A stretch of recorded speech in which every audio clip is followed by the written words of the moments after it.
নমস্কার বন্ধুরা, poppy Kitchen with village ফুডে আপনাদের সবাইকে অনেক অনেক স্বাগত জানাই। অনেক দিন ধরে আপনারা অনুরোধ করছেন কলা গাছ রান্না করে দেখানোর জন্য, তাই আজকে আমি কলা গাছ কেটে থোড় মেরে থোড়ে রান্না করে আপনাদের দেখাবো। আর তার সঙ্গে থাকবে বিশাল দৈত্য আকারের একটা লাল ভেটকি মাছ। আপনাদের দাদা বাজার থেকে নিয়ে এসছে। এর আগে তো এই মাছটা আমি কোনোদিনও দেখিনি, হয়তো আপনারাও দেখেননি কোনোদিনও। আজকে মাছটা দেখবেন, তো ওই মাছটা কেটে রান্না করব। আজকে দারুণ একটা জমজমাটি ভিডিও হতে চলেছে, আপনারা পুরো ভিডিওটা দেখবেন। কাঠারি নিয়ে যাচ্ছি কলা বাগানে, কলা গাছ কেটে থোড় মেরে নিয়ে এসে তারপরে রান্নাঘরে যাব।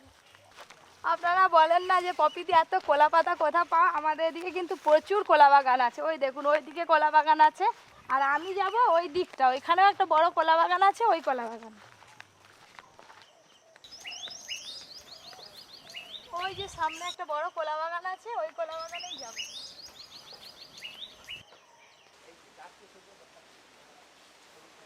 আমি একদম কলা বাগানে ঢুকে পড়েছি। এদিকে পুরোটাই কিন্তু কলা গাছে ভর্তি, আর আজকে আমি এই কলা গাছটা কাটবো। যেই কলা গাছে কলা হয় সেই কলা গাছে কিন্তু থোড় পাওয়া যায়। এই দেখুন কলার কাঁদি ঝুলছে, তার মানে এই কলা গাছে থোড় পাওয়া যাবে। এই গাছটাই আমি কাটবো।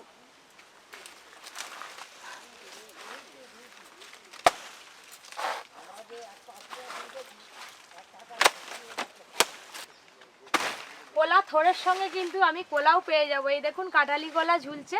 কলা কম আছে, কিন্তু খুব সাইজে বেশ ভালো, মোটা মোটা আছে।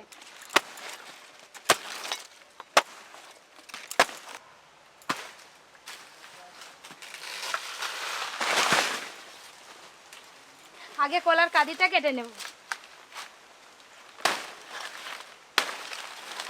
এই দেখুন কি মোটা মোটা কাঁঠালি কলা। আর এই কাঁঠালি কলা পাকতে কিন্তু বেশি দিন সময় লাগবে না, বাড়িতে রেখে দিলেই পেকে যাবে এমনি। আর খেতে যা লাগবে না, একদম গাছের।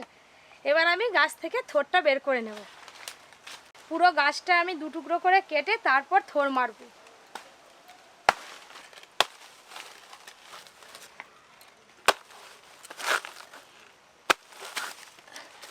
কাঠারির কন দিয়ে এবার চিড়ে নেব এইভাবে।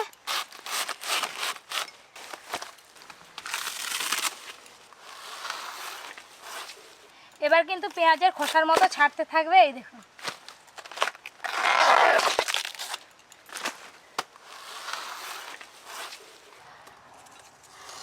যেই গাছে কলা হয় না সেই গাছে কিন্তু থোড় বসে না।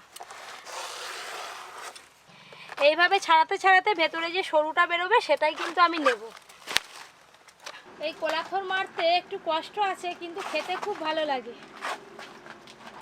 এই দেখুন কত বেরিয়েছে, এখনো ছাড়ানো চলছে।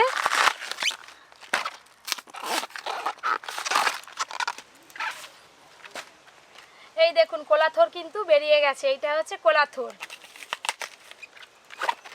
আজকে আমি এইটাই রান্না করব। থোড়টা অনেকটা বড় আছে, দু টুকরো করে নিই। এখন এই থোড় হলে কিন্তু রান্না হয়ে যাবে। পরে যেটা আছে পরে নিয়ে যাব। এখন চলে যাব সোজা রান্নাঘরে, আর এই কলার কাঁদিটা বাড়িতে পাকতে রেখে দেব।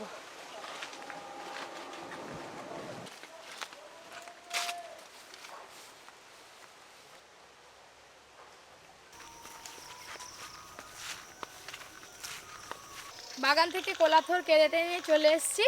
আর আপনাদের যে বলছিলাম লাল ভেটকি মাছ, এই সেই লাল ভেটকি মাছ। এই দেখুন পুরো টকটক করছে লাল রঙের মাছ। এর আগে অনেক রকম মাছ কেটে রান্না করেছি, কিন্তু এরকম লাল রঙের মাছ কেটে কোনোদিনও রান্না করিনি। আজকে এই প্রথম রান্না করব। যাই রান্নাঘরে গিয়ে মাছটা ঝটপট কেটে ফেলি, আপনারা দেখবেন পুরো ভিডিওটা। আরে তো অনেকদিন থোড় খাওয়া হয়নি, আজকে থোড় নিয়ে এসছি। থোড় ডালনা করবি, ভালো করে ডালনা করবি। হ্যাঁ, বড়ি দিবি। মাছটা কীরকম স্বাদ লাগবে কি জানি, কেটে রান্না করে খাওয়ার পরই বোঝা যাবে।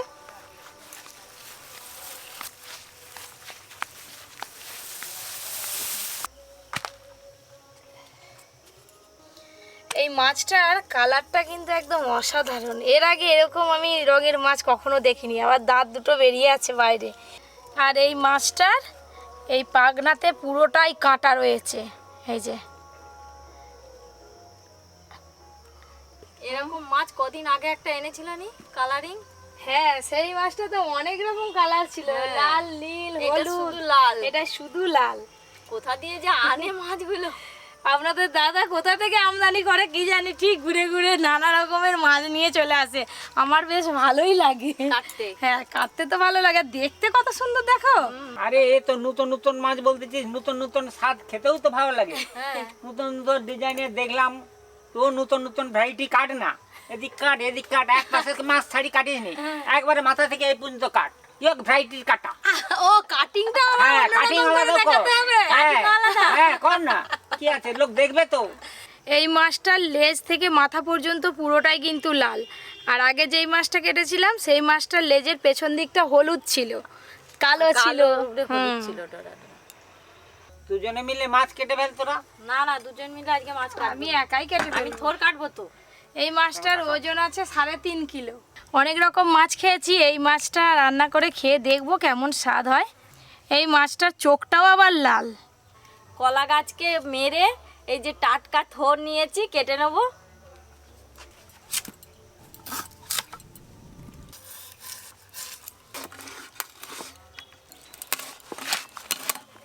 এই যে সুতোর মতো বেরোচ্ছে, এটাকে ছাড়িয়ে নিতে হবে এরকম করে।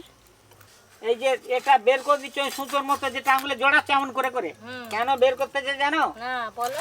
ওইটা বের করলে ও সান্নি ভাবটা থাকবেই না, ও মিষ্টি স্বাদ লাগবে এই ঠোঁটটা খেতে। ও যা শক্ত জীবন বেরিয়ে গেল এই পাগনাটা শুধু কাটতে। এত বড় মাছ তো, মাছের সব পাগনা প্রথমে কেটে নিয়েছি, এবার আঁশগুলো ছাড়িয়ে নেবো ভালো করে। দাদু লেজটা ধরো। ধরো দাদু। দাদু যা জেকে ধরেছে, মাছ এদিকেও নড়েনি আর ওদিকেও নড়েনি।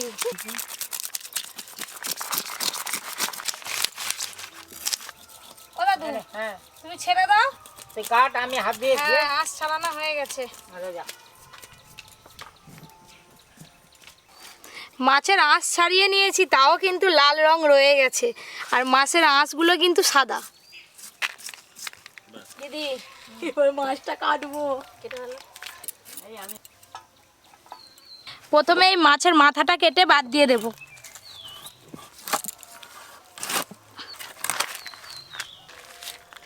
এবার মাছের দাগাটা কেটে নেব। বাবা, মাঝখানের হাড়টাই কি শক্ত। আগে যে মাছটা কাটছিলাম ঠিক সেরকমই, মাছটার হাড় খুব শক্ত কিন্তু মাছ নরম।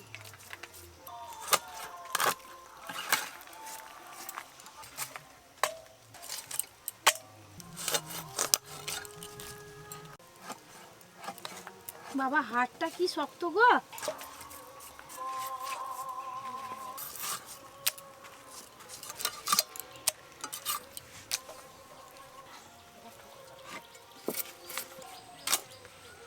চলো, তোমার ঠোঁট কাটা এখনো হয়নি? না কি করতে চলো 2 ঘন্টা ধরে? থোর কাটতে তো একটু সময় লাগে দাদু। 2 ঘন্টা? ও দাদু, আমার মাছ কাটা হয়ে এলো দেখো। হ্যাঁ, তার মাছ কাটা হয়ে গেলে তোমার ঠোঁট কাটা হয়।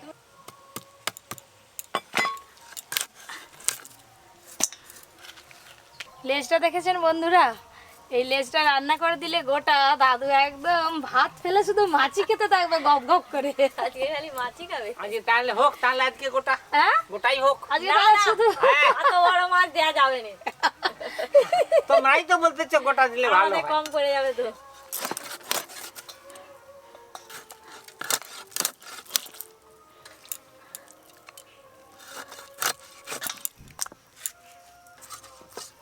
মাছের রংটাও লাল আর মাছের দেখুন ভেতরটাও লাল।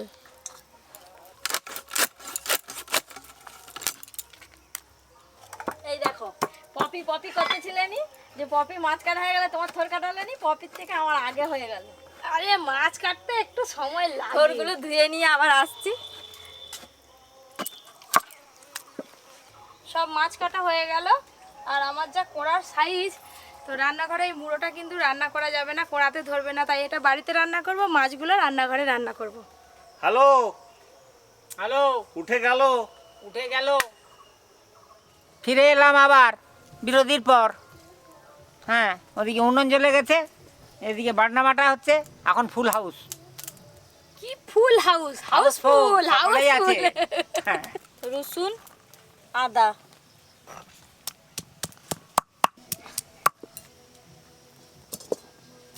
আজকে থোর রান্নাতে আমি বড়ি দেব, আপনারা চাইলে বড়ির পরিবর্তে চীনাবাদামও দিতে পারেন।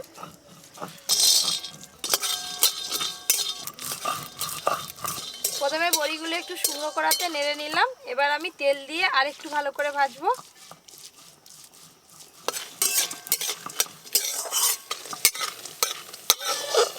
বড়িগুলো ভালো করে ভেজে নিয়েছি, তুলে নেব।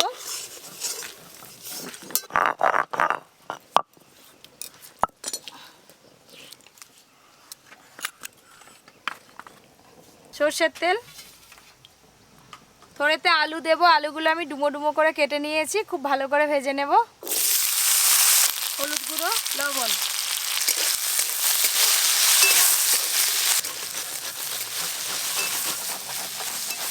এত মাছ তো কড়াতে ধরবে না, যেই মাছগুলো রান্না করব সেই মাছগুলো থালাতে নিয়ে নেব। আজকে যেহেতু মাছ রান্নাটা একটু অন্যরকম ভাবে করব, তাই সব মশলা কিন্তু কাঁচা মাছে মাখিয়ে নেব। লবণ, হলুদ গুঁড়ো, জিরে গুঁড়ো, ধনে গুঁড়ো, শুকনো লঙ্কা গুঁড়ো,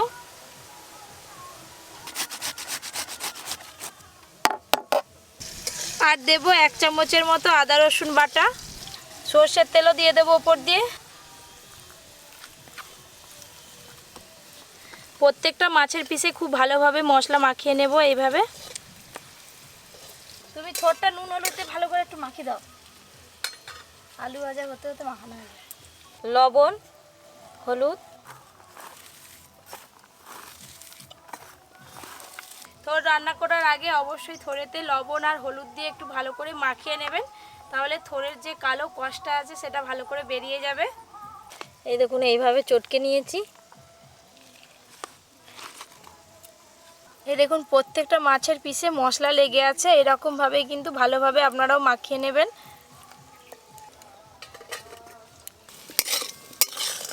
আলুগুলো বেশ ভালো করে ভেজে নিয়েছি।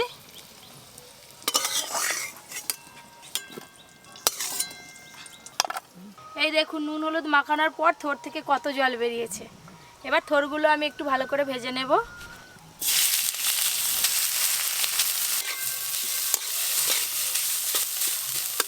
থোড় আপনারা অবশ্যই খাবেন, খাওয়াটা খুব উপকার এবং শরীরের পক্ষে ভালো। থোরগুলো একটু ভালো করে ভাজা ভাজা করে নিয়েছি, ঢেলে নেব। সর্ষের তেল, থোর রান্নাতে ফোড়নে আমি গোটা জিরে, শুকনো লঙ্কা আর তেজপাতা দেব। পেঁয়াজ কুচি, আদা রসুন বাটা,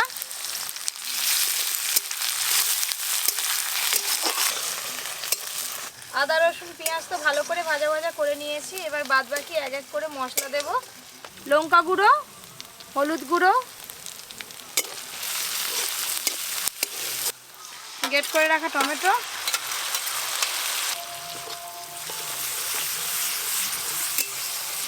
আজকে আমি যেভাবে থোর রান্না করছি এইভাবে থোর রান্না করলে যারা থোর খেতে পছন্দ করে না তারাও কিন্তু থোর খেয়ে নেবে। লবণ দেব। এই দেখুন থোর রান্নার মশলা কিন্তু একদম ভালোভাবে কষানো হয়ে গেছে, তেল ছেড়ে গেছে মশলা থেকে। আলু আর থোর ভাজা আছে, একসঙ্গে দিয়ে দেব।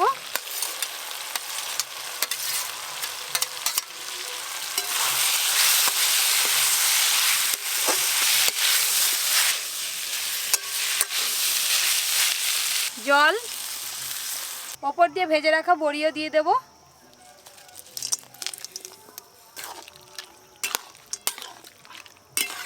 2 থেকে 3 মিনিটের মতো চাপা দিয়ে দেব, সব কিছু ভালোভাবে সেদ্ধ হয়ে যাবে।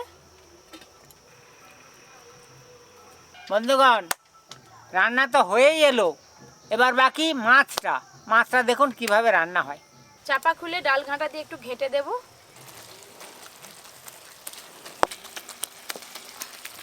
থোর রান্না তো হয়ে গেল, এবার ঝটপট মাছ রান্নাটা শুরু করব। চিনি,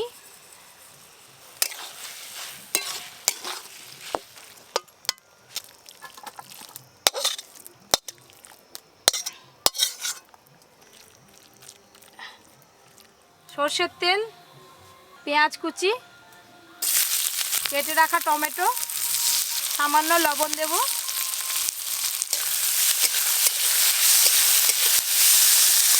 আরে আজকে কি মাছ ভাজা হয়নি নাকি? ও দাদু আজকে মাছ ভাজা হবে নি, সে মাছেতে সব কি মশলা মাখিয়ে দিয়েছে, ওই জন্য আমি তো মাছ ভাজা পাইনি, ওই জন্য বলছি। হ্যাঁ ভাপাবে না কি করবে আমি কিছু বুঝতেই পারছি না। দাদু তুমি এদিকে তাকিয়ে থাকো, কি করি শুধু দেখো। কেন?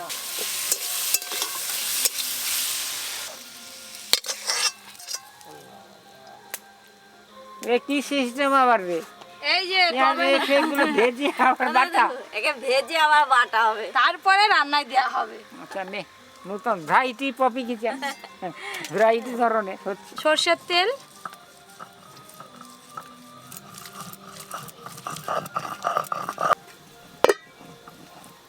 মাছে মশলা মাখিয়ে রেখেছি, দেখুন কি সুন্দর লাগছে। মাছের মধ্যে কিন্তু ঝাল লবণ সব কিছু ভালোভাবে ঢুকেছে। এবার আমি মাছগুলো কড়াতে দিয়ে দেব।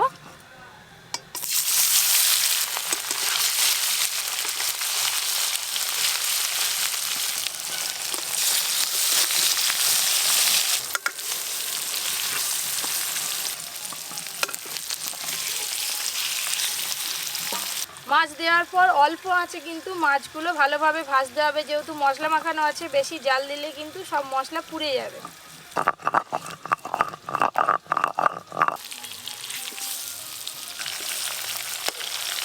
এই দেখুন অল্প আঁচে ভাজা করছি, একটুকু মশলা কিন্তু পুড়ে যাচ্ছে না।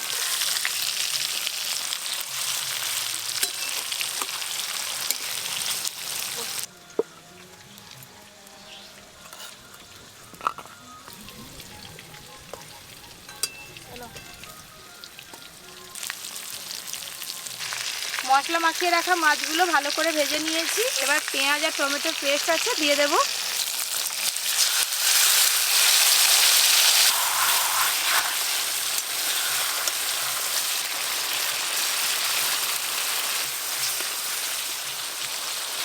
এবার কিন্তু ওই মশলার সঙ্গে মাছগুলো ভালো করে কষে নেব, দেখবে আজকে রান্নার স্বাদ কেমন হয়। এই দেখুন মশলা থেকে ভালো করে তেল ছেড়ে গেছে। এবার অল্প একটু জল দেব।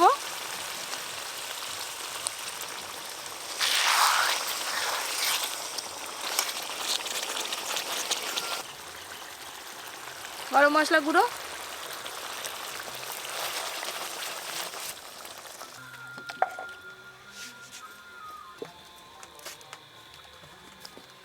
কলা থোড়ের তরকারি তো হয়ে গেল, আর মাছ রান্নাও হয়ে গেল। পপি তো রোজ রান্না করে আমার দিকে খাওয়াই, আজকে আমি পপিকে খাওয়াবো। পপি রান্না করছি কিন্তু আমি পপিকে আজকে খাওয়াবো। দাও দাও দাও। ও দাদু বলো। এ নাও। দাও।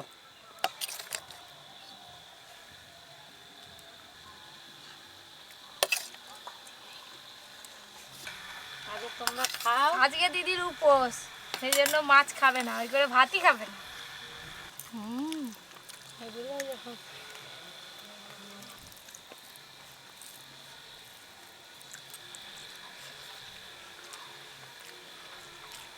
তুমি তরকারি নিয়ে যাবে, কালকে খাবে। এই মাছটার স্বাদ আলাদা।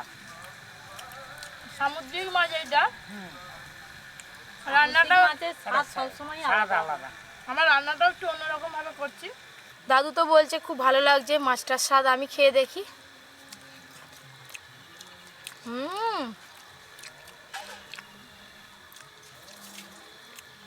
একদম অন্যরকম স্বাদের, এরকম স্বাদের মাছ আমি আগে কখনো খাইনি বরফে। আপনাদের মধ্যে অনেকে অনেকদিন ধরে বলছিলেন থোড় রান্না করে দেখানোর জন্য, আজকে থোড় রান্না করে দেখিয়ে দিলাম। আপনারা আরও কে কী রান্না দেখতে চান অবশ্যই জানাবেন, আমি রান্না করে দেখাবো। আরও নতুন নতুন রান্নার ভিডিও পেতে আপনারা অবশ্যই Poppy Kitchen with village food চ্যানেলটি সাবস্ক্রাইব করে পাশের ঘন্টিটা ক্লিক করে দেবেন। সবাই খুব ভালো থাকবেন, সুস্থ থাকবেন, সাবধানে থাকবেন।